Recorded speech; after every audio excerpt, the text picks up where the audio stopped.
Alright, dito tayo ngayon naka-check-in sa Bamboo Beach Resort. Medyo madilim. Ayun. Parang bago ata. They have hot shower. Sink. Alright, ganda. So dahil nga bamboo, so everything here as you can see, it's all bamboo. Yung design ng cabinet niya. Mini ref. Oh.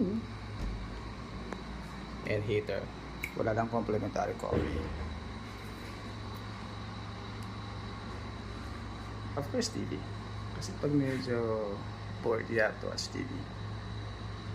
Okay, and this is queen size bed. Ganda ng ano niya. Yung headboard niya is bamboo pa rin. Ganda, ganda na pagka-design. Oh. And what is interesting here, may balcony siya. Buksan. Ayun.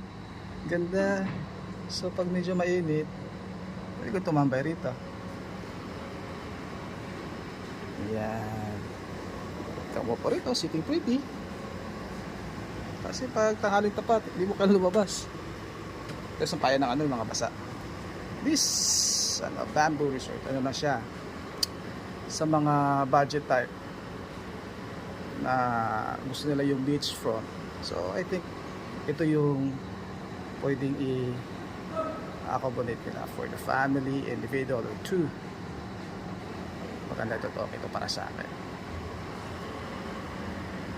Ayan.